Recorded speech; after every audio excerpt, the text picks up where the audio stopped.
Welcome to Date with Danu right here on High TV, your luxury channel. Today we're doing a very different kind of a show, and this edition is called The Naked Truth. Let's get on with our special show.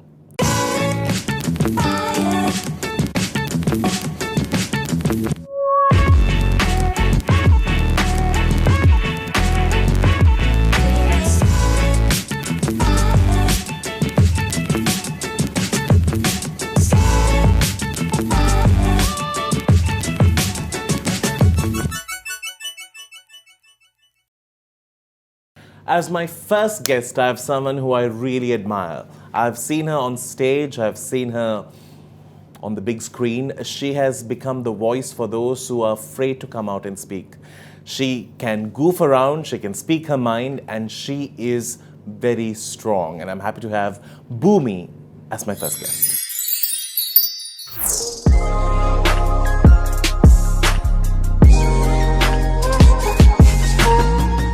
Hi, my name is Bumi Harendran. I'm the Executive Director for the National Transgender Network Sri Lanka, and I don't like much labels, so I basically say that I'm a human being who who have a passion to fulfill my responsibility which I'm born for.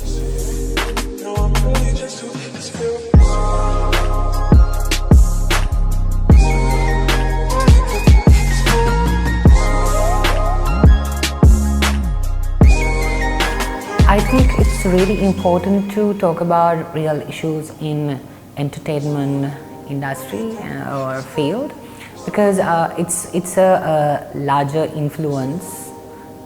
It can do a huge impact on people's attitudes, and it can do a huge impact on the way people think, because most of the times that we have found, we are seeing people using it in a really negative way to market their products or channels or whatever.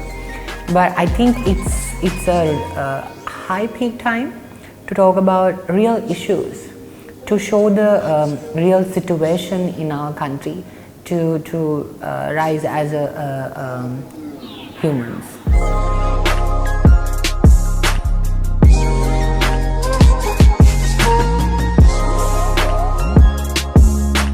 I think Danu is a real sweet person, and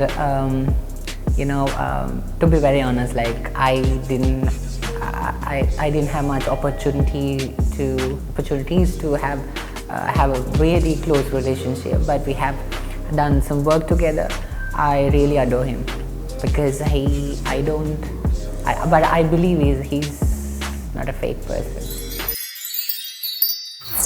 Bumi, thanks for joining me on the show. Thank you so much. You look really nice. So I remember when I first saw Bumi was in a white sari, and she was the host for this movie premiere, which was about HIV and creating awareness about it. Yes. From there to today, you have done so much. So let's start off. You living the life that you have always wanted, to be accepted as a woman and to live this life. How has the journey been so far? Extremely challengeable, which creates new barriers day by day, which I have to pass.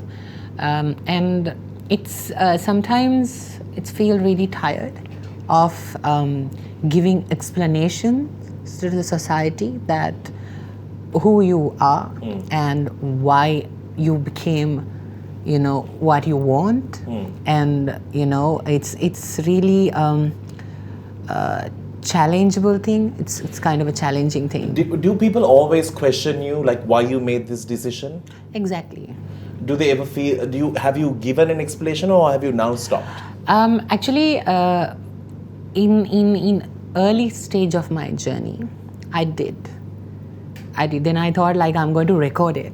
And when somebody asked like I'm just played. Yeah. Then I thought like why should I need to give explanation about like who I am and why I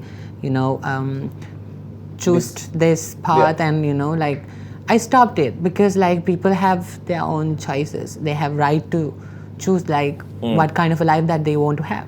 So now I don't give any explanation because I don't think that I don't owe any explanation for anyone. Now, they call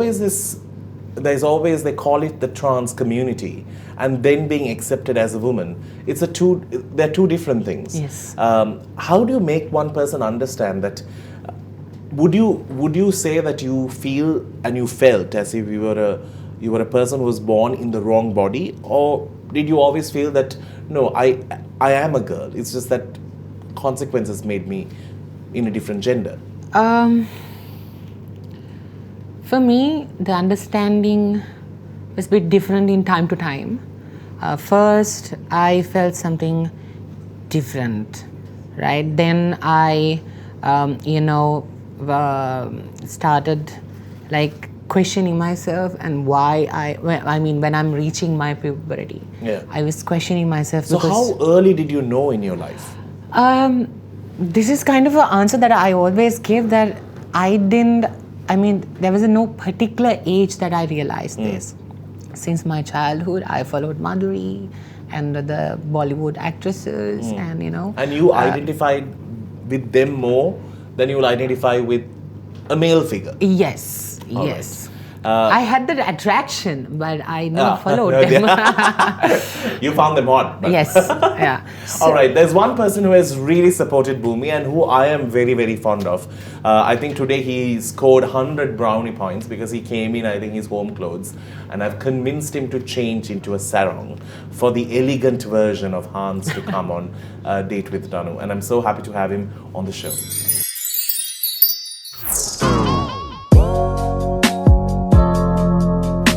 Hi, I'm Hans, and I work for the Grassrooted Trust.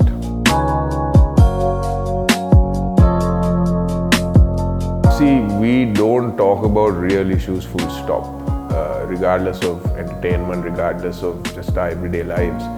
Often in Sri Lanka, we're very good at not talking about what is real and what is true. So this opportunity is one that I am always appreciative of being given.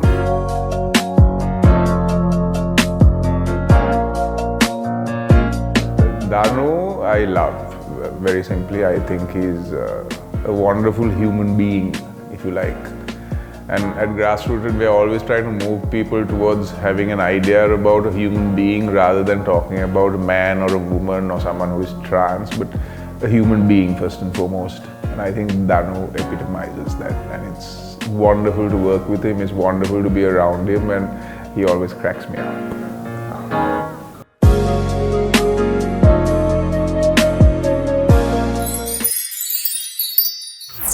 And I'm joined by Hans. Hello. Hi. Thanks for being here. Came earlier than me as well. I'm always on time normally. Generally. Of course. Yeah. Always. Thanks for being here, Hans. Yeah, And we're I'm- matching also. Yes. He found this flower and matched his whole outfit with that. So Hans, at one point, Bumi was staying at your house. Yeah, Bumi lived with me for a while, about Yes. what, about 2 years? About a year and a half? Because- a while. She lived Yeah, with me because for a when while. we came for rehearsals for V-Day, Bumi will be there making coffee for all of us sometimes. I mean, she was part of that V-Day. Was yeah. she part of Yes. that V-Day? Yeah. She was, and she'll also like help us out when we need a Yeah. coffee or two. Yeah. So tell me, how was it when you first met Bumi, and what was your thought process? Because you would have When I worked- first met Bumi, I thought Bumi was drop dead gorgeous. No, I told you that. Yes. Yeah. The first time I saw Bumi, I thought, wow. I said, who is this? And then I was like, who is this young woman? And then it transpired that she was a very, very special, and ever since that day, I've not stopped thinking so. Now, you tell me, Hans, you have worked with so many people, and what I've always liked is the fact that there are so many organizations that have gone out there and spoken about certain things. But what I've really liked about Grassrooted Trust and Bakumuna, the fact that it's relatable. There are no frills attached. It's just very raw, very real. See this what we do. If you have a problem, speak to me. Kind of an attitude. And I've always appreciated that over the transparency. in working with so many different types of community, the transgender community in our country is a big thing. Lots of people hold it a secret. How do you think it's changing today?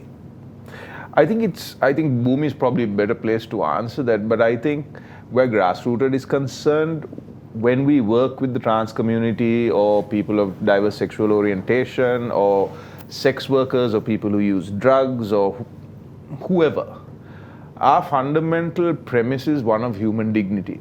So you're a human being first. Before whatever label you want to apply to yourself, you're a human being first. We really don't care about your HIV status. We don't care whether you are Hep C positive. You're a human being and you deserve human dignity. So for us at Grassrooted, that is always our aim. So whatever we do, that is what colors it. So where the trans community is concerned, and I've had these conversations with Bhoomi, I'm always after them to claim their human dignity. Yeah. Be respected as a human. As first. a human being, and that's what we try and teach even when we do early childhood education or we work with schools and we work with young people. Respect or value that person for who he or she is. Because that person is a human being. So have that conversation. You know, in a country where lots of things are being spoken about today, although we do have a lot of the word Sanskruti annoying, that's the word that has been used so many times, even when they have spoken to me, Sanskruti annoying make varadi. But beyond all of this, these stories are emerging, and we have so many people who have lived with many unfortunate dreams and desires, and what they really want to live as is just put away. I think that the question here is Kagada me Sanskrutiya. Exactly. Where it came from. Kagada me Sanskrutiya. When you say Ape Sanskrutiya, Mukadda me Sanskrutiya. When you say Ape Sanskrutiya, then take a look. We don't have a proper culture actually. It's a mixed one. Every culture is mixed. Exactly. Every culture is influenced, right? Yeah. Now, if you take a look at what we call culture specifically right now in Sri Lanka, you have a very sort of Victorian undertone, or I would say overtone even, about how we should behave and what our mores and our norms are. Exactly.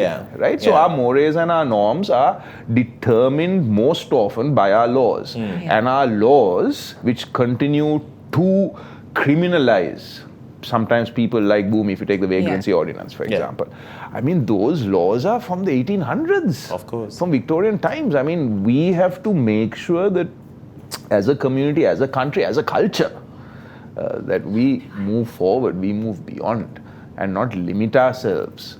And again, what are we looking for? Human dignity. What are we looking for? To respect every human being and respect our relationships. Exactly. Right, Bhumi? I mean, I totally agree with you. Yeah. Something that really hurt me when I got to know is about Bhumi's life at home. Today, where Bhumi has achieved so much and spoken and become such a face and a figure for people who are so scared to speak. In my opinion, I salute Bhumi for all of this. But home front is different. We'll speak more about when we do come back. Do stick around. It's A Date with Danu, special edition, The Naked Truth.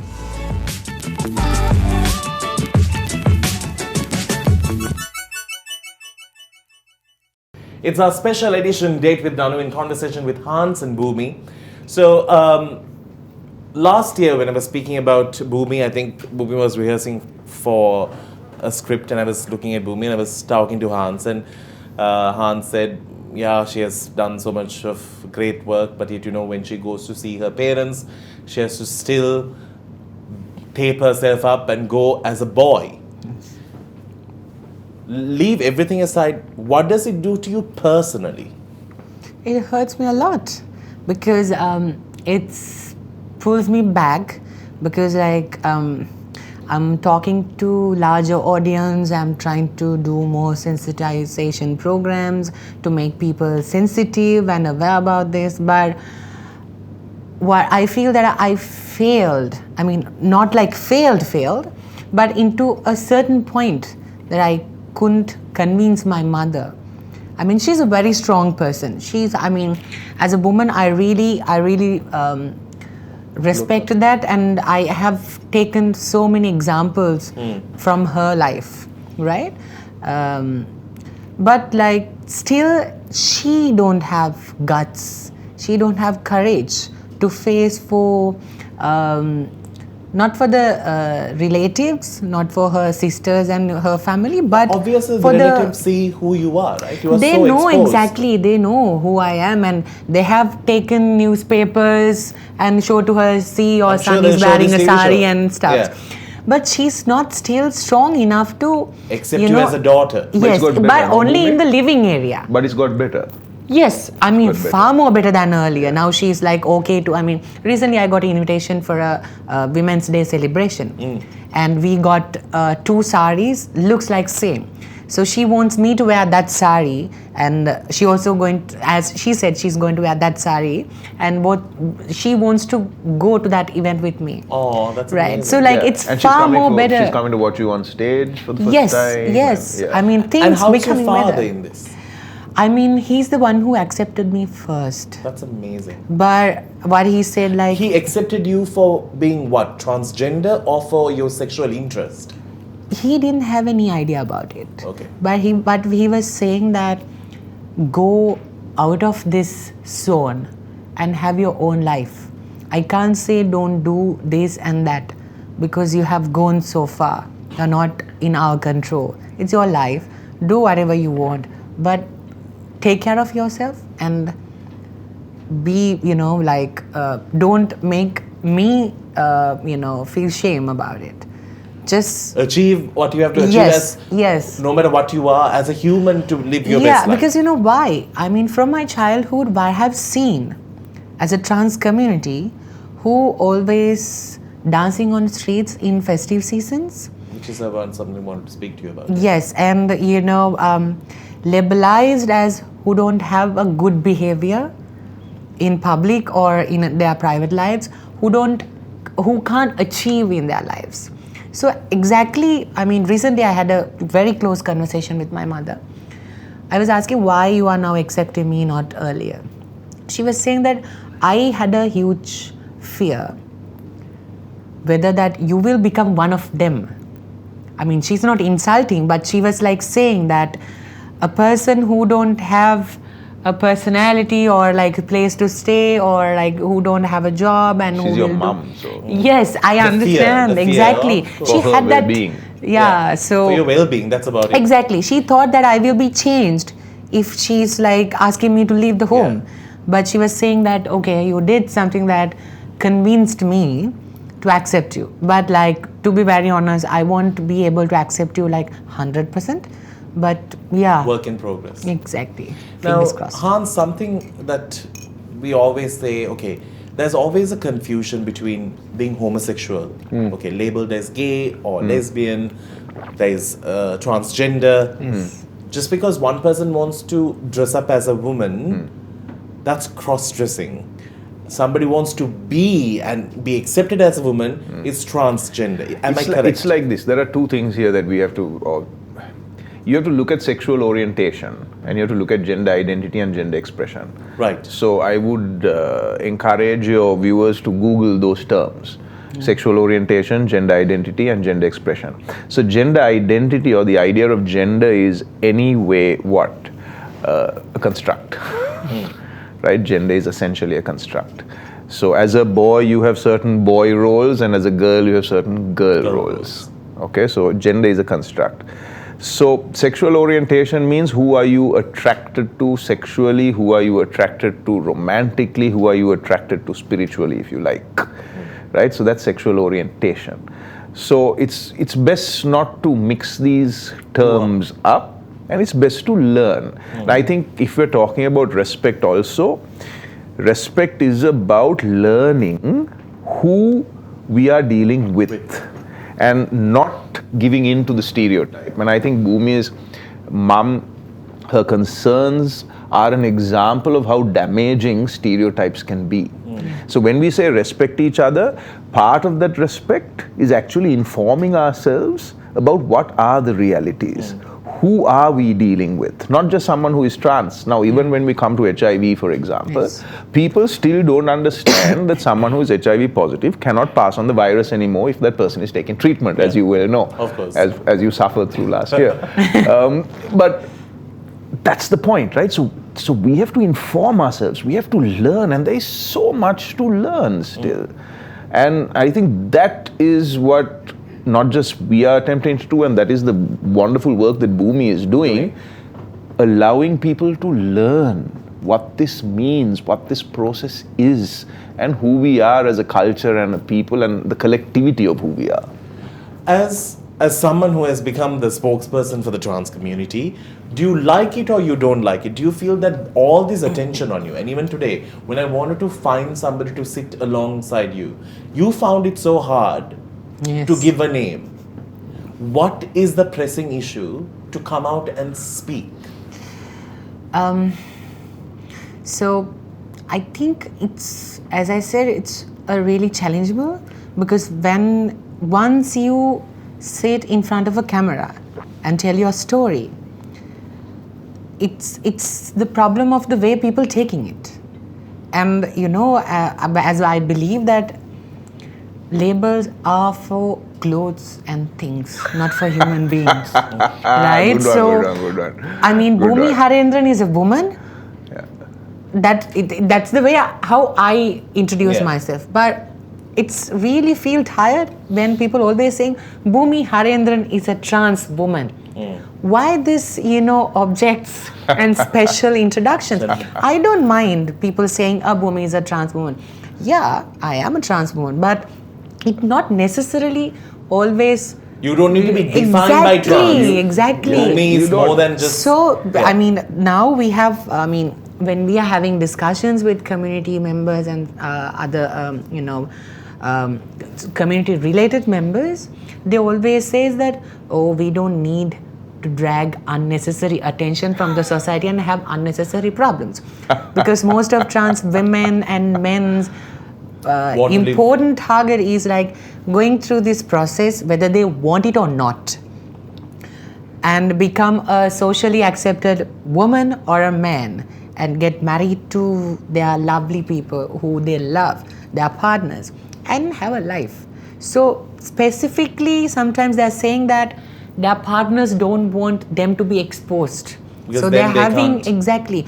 It's not only that what their partner wants, but also they want. Because a lot of trans men are like more vulnerable to have how can I say, conversional therapies? Yeah, conversion therapy or In a really bad way, because sometimes the parents are inviting or like giving opportunity for other men to rape them, to convert. Yeah, no, I see where you're going. Now, you wanted something real. This is real. No, so what happens here is that there is a lot of physical and sometimes sexual abuse, sexual violations of someone who wants to transition or feels that he or she wants to transition, and then these they have to go. The parents or the adults in that family or whoever, they feel that if they have this experience, they might this feel violation, they will feel differently. Right. Right. So then they push them into sex, willingly or. Well, then it's not sex, because if you're being pushed into sex, it's not sex. You have to take a word out. Yeah. Okay. That's right. So that's why we use terms like consensual sex and non-consensual sex. Actually, putting those two words in are actually not necessary. Sex is consensual by the very nature of sex. Yeah. If something is non-consensual, there is not sex. It's generally abuse or rape. So I think that's Bhumi's point here. Yes. And I think that is all the more reason, from what she just said about the fear that exists, why not just Bhumi needs to be applauded, but we need to look at more inclusive models of education, where our young people, our children, learn that there are different types of people in the world, and that you need to value and respect everyone. Yes. And that those transformative years, especially in the early years up to about the age of 7, that learning is very important. And I think in Sri Lanka we really fall down there. We are not doing enough to help our young people open their minds and accept everyone, regardless of who they are, regardless of what faith they come from, regardless of what background. So I think that's important too. And also, in addition to what Hans said, and for your question which you asked, the exposing yourself will not only damage you, but also for your family. Yeah. I mean, every time when I'm coming on a newspaper or a TV or whatever, the pressure what my mother had, like, made her so depressive, because they're not commenting in a really good way. See, your son is wearing a sari on the TV. And Right, which makes you like giving kind of a hint, look at your son, he's just insulting, he's just kind of a weird creature, kind of that kind of a comment and sense that she got. On that note, we have to go into a break, but when we do come back, I want to speak about how hard is it to find love when you become the person who has been the voice. When we do come back, do stick around. It's a dating zone.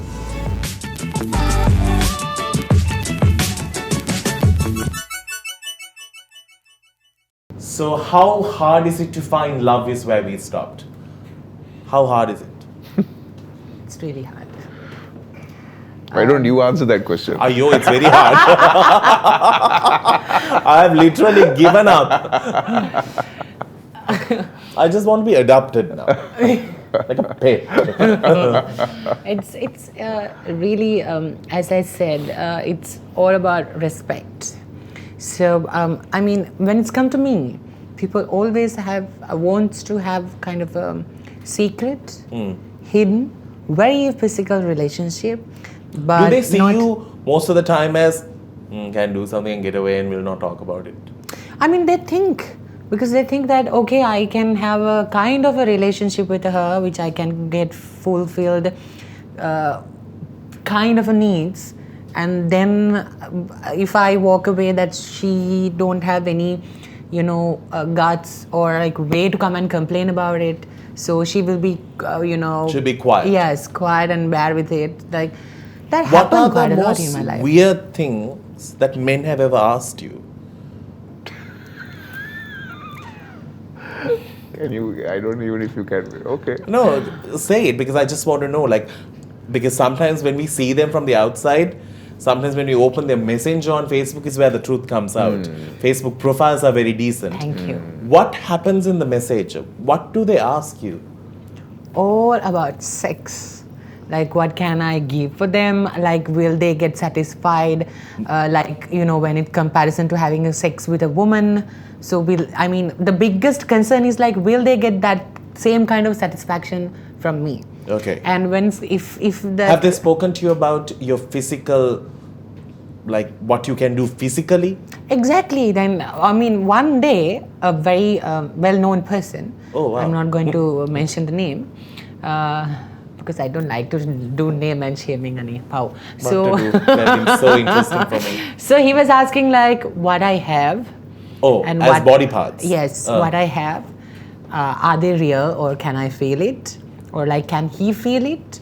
Or like, what kind of a sexual pleasure that he can get? What type of positions that I can perform? So it's all about like a porn movie interview. I was like, dude, tell me exactly what you want. Right? So he said like, okay, I want to experience this. I want to experience this. This is not a tick list. This is not like, things to do. No, I think also the reference to porn is important. Yeah. Because a lot of people watch pornography and then think that is intimacy and that is sex. Yeah, which is Exactly. not. Which it's not. It's pornography. Yeah, and Right? that is edited and scripted when it's performed. Most often. Yeah. Most often. Yeah. So then they just want to try different things. So they think that trying that kind of things with a trans woman rather than a girl. Because if she didn't like it, she might be going somewhere and complain about it. But there's no place us to go and complain. Because like, let's say somebody raping me. If I go to a police station and complain about it, the blame will come back to me. You're just like this just because you got raped. Yeah, I think in all fairness, if a girl goes and complains about rape, it will be the same thing. Same Yeah, but like comparison to biological No, we woman. are very good at victim blaming That in this is true. country. Yes. So, how short was your skirt? How did you behave? Exactly. Why were you asking for it? Ilang kanna ati. Bila the hitiye. Yeah, bila the hitiye. But do So, people yeah. disregard you faster because you're trans? If you say, okay, I was somebody just tried to abuse me in the bus, somebody tried to be funny with me in the bus. If you ever say that, would they first say, umbo omane? Exactly. I have got that comment like so often. But again, they will say if over 90% of women are sexually harassed on public transport, buses and trains, right? So the trans woman and the woman. Yeah. It's just that sense of entitlement. Now, what Bhumi is talking about, I mean, getting those messages in itself are a clear indicator of the sense of entitlement that we have as men in this country. That we get to say anything to Bhumi.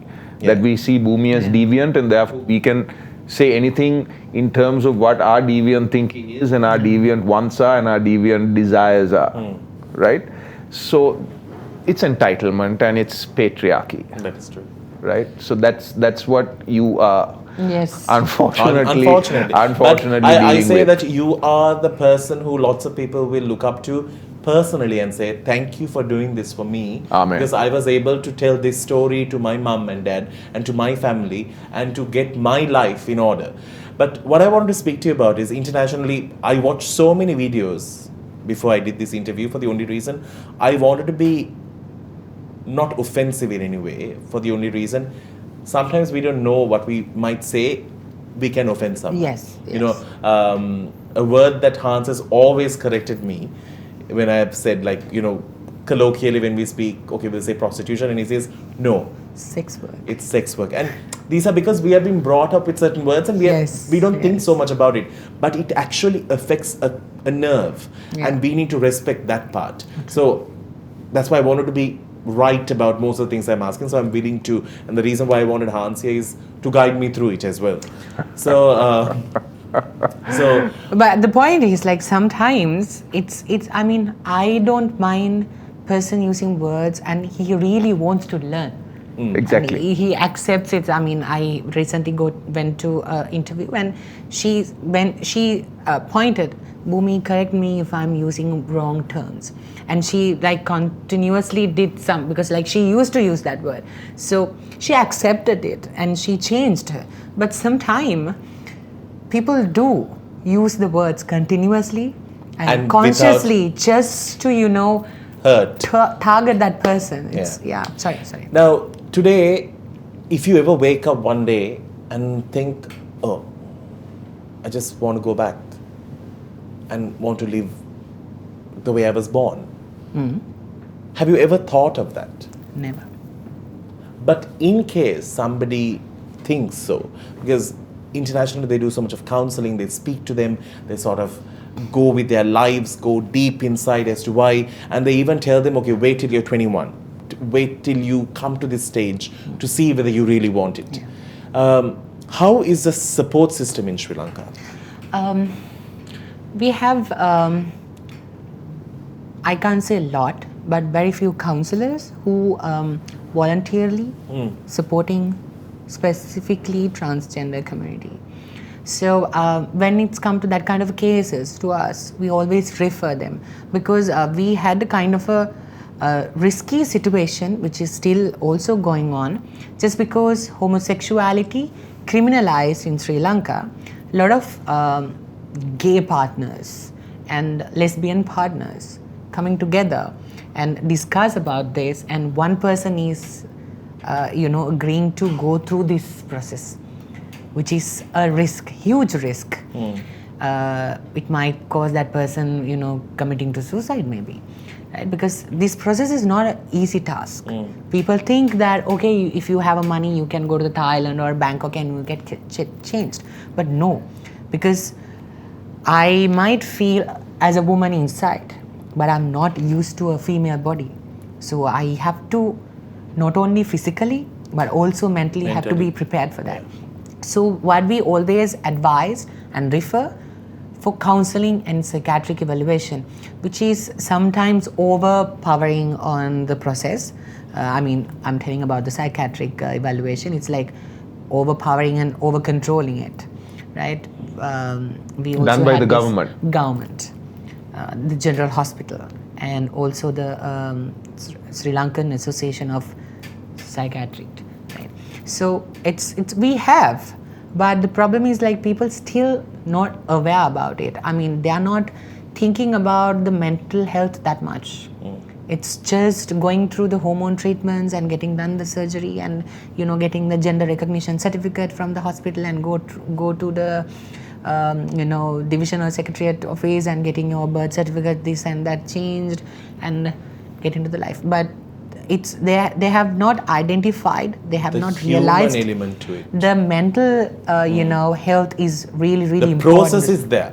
Exactly. On paper, you can get it. The process is in place. The government is very happy to assist you in transitioning from a man to a woman and a woman to a man, thereby reinforcing the gender binary of man and woman. Exactly. They're very happy with that gender binary. Exactly.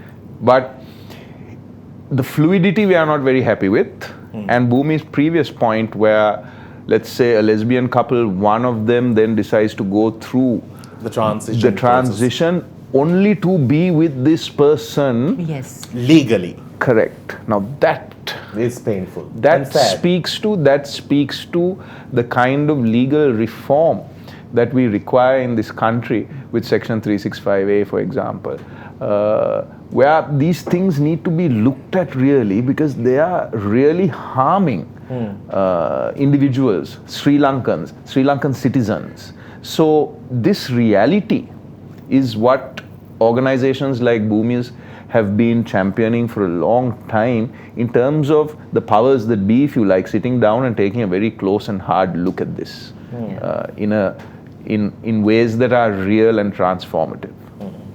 True. All right.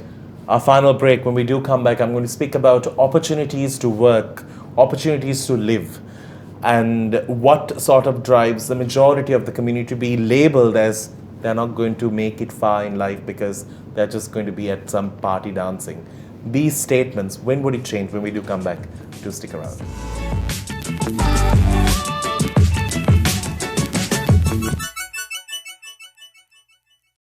Opportunities to work, opportunities to live life and to have a home. At the end of the day, that's what we're all trying to do. Just get back home and put our feet up in the air and just relax for a few hours before we go to sleep. End of the day, that's what we do all this for. That's the truth. When that is crippled, I think we have a huge problem in life. So this myth about the trans community will only just have fun and do whatever they can do for money, people like you have changed it and said, listen, we believe in real life, educating ourselves, creating awareness, and at the same time standing on our own feet for what we believe in. How far has it come? And what is the reason for this community to always go into this option and for people to have this mindset? Because there's no opportunity for them. To Would be very somebody honest. recruit a transgender in this country without questioning them? I mean, there's one example, like Hans and me were participating in a discussion at John Keel's. They have non-discrimination policy and they have found out a trans girl who just started her transitioning process. So she have come to them and informed them that she's going to start her hormone treatments and stuff. So they wanted us to come and talk about it and make their staff aware about it, not just to make a good environment her so to then work as a trans he woman. will be comfortable. She will be comfortable, yes. Oh, okay. So Right. so I mean, there are spaces that people will be accepted, but very rarely. I mean, I will tell you one example. In my organization, there's a girl, a trans girl, who is the first ever Odyssey graduated dancer in Sri Lanka, works with me in a project which she's not qualified for. She's a dancer, she's a performer, she's a graduated person, but she works as a case finder in HIV prevention project. Because I was personally pushing her, just go and try it, live and your career, exactly, then just go and try to apply to a university and have her career as a professor or a lecturer and whatever. But she was saying, Akka, still I haven't changed my documents. I raised in orphanage. And then I have to go here and there and give so many explanations to, to get changed my documents. And before I change my documents, if I go and apply for a university, what kind of a situation will be that I have to face for? I mean, we can say, okay, we will, give you backup support and stuff, but end of the day, it's her life that it's matter of like how much she's strong enough to face those things. So recently she's tried to kill herself. So we had to send her for, counselings and all, because insecurity. She raised in orphanage and she's a trans woman. And she had a huge question mark about her future life. Because what will be? Hans, from the time you started working to today, do you think people's mindset have changed? Marginally.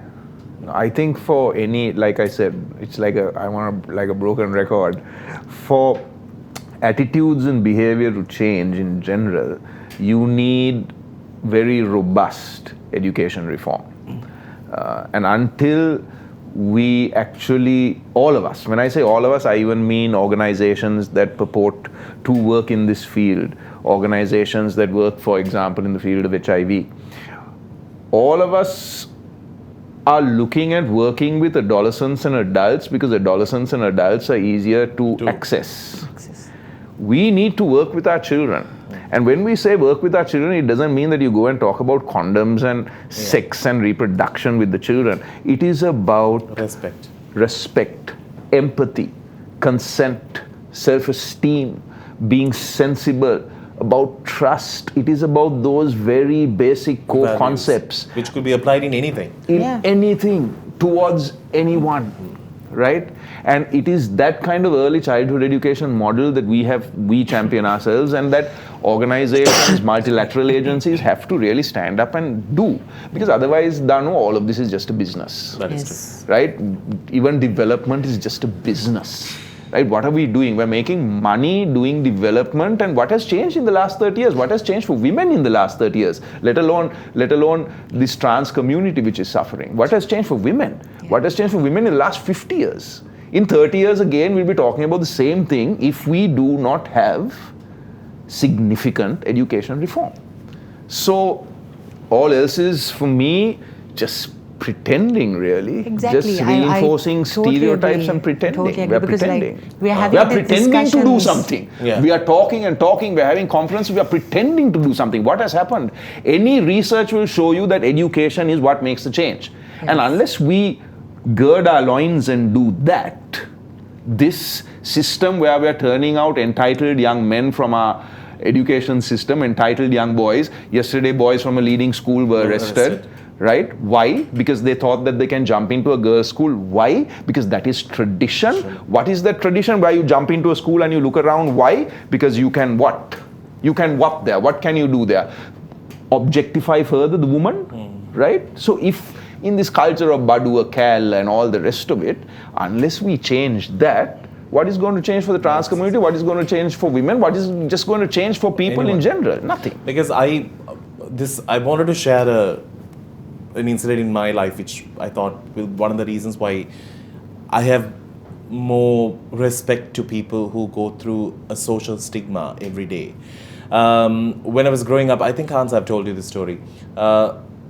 It was my 15th year on earth. I was not 16 still. We was doing our O-levels, and we have to go for these mandatory classes where you think your teacher is going to give you a key question that could help you answer. So these are like common classes. You have over 600, 800 students from all Colombo schools. I was studying at St. Peter's College, and these are classes that happen after school hours. So you're still in your school uniform, and I used to have man boobs, let's put it this way. It's not something that I was able to control. I grew up like that, so it's not that I could push it in. So in a way where you said that you tape yourself up before you go to see your parents, I have taped myself up so that I will not be laughed at. When I got onto TV, I was still taped up many a times for the only reason a camera assistant will put, or a technical guy will put his hand through your shirt to put your mic. at that time, there'll be a bit of a moment where it was meant at a joke, but for me, it was a point of killing myself. I felt embarrassed over this thing. You felt deep shame. Terribly. And then I started to lose weight, and I lost so much of weight to a point there. I was so thin, and this looked more elaborate. But the reason why I lost weight was when I was going for this particular class, I came in early, the teacher was not there still. As I walked into the class, just imagine, after school, you get that sweat smell. I'll never forget that day because it's like yesterday. That sweat smell, that daunting heat wave that's just lingering in the air. You walk in, and St. Peter's always sat in front. Most of the schools, you have all the notorious boys sit at the back. And these are the people who are the smartest out of my batch. They pushed me to the side where the girls were seated and said, in Sinhalese, if I have to say it, "Towage kattiyata waadi wenna ottana." Then they pinched my nipple over my white shirt, which ripped my skin, which ended up bleeding. When you bleed at 2 in the afternoon, it's faster. You bleed. And you bleed really fast. So I still remember my shirt just changing color. I ran home because they said, "Muta ratu kiriyanoa." Those words are like, even right now, I can just, after that, I physically found it in me to do a surgery. Danu, that's horrible. It is is horrible where- that you had to go through that. But this is where we need to create an education system, not Exactly. to only respect someone who identifies themselves as trans, but someone who may be born with a different body to what has been sketched and drawn from the books that we have seen. To the ideals, right? The ideals. We are told this is what an ideal man is and this is what an ideal woman True. is. Those fictions, these are all elaborate fictions. These fictions, we have to disabuse our young people of these fictions. And we need to do it in our homes as much as we need to do it in our schools. Yeah. I mean, think about that experience in itself, that horrible experience. I'm so sorry that you had to go through that. One of the reasons why I wanted to share this is the fact that we tend to forget that people have a lot of stories that will drive them to the point of jumping off something. I did want to. I didn't even want to go to school. I didn't want to speak to anyone. I wanted to stop my O-levels. I wanted to do all of that. But I fought against it, and I decided, no, I'll tape myself if I have to for me to get on TV. And I did. I used to use the highest amount of the brown color tape that you paste boxes with. And I used Masking to not, tape, yeah. I used to not even tell my mum because she will feel sad for me. And I used to always wear binions that were 3 sizes smaller than me. And for what? It was all because I felt that somebody is going to say something so harsh that's never going to go out of my system. But one of the reasons I wanted to have this show as well is for you to be educated in a way that you'll never understand. This happens in Sri Lanka. You can come and watch V-Day, which is happening on the 3rd of April this time around for the final time. It's happening at the Barefoot, directed by Hans together with Jit Piris. You can come and witness 10 scripts that will completely blow your mind. Please note, these are either inspired by true events or true events. Correct? Bhumi, I think I salute you. Beyond all, I salute you for your guts to speak. Amen. Thank you. Thank you. And you're just, on the bonus side, you're just beautiful. Good.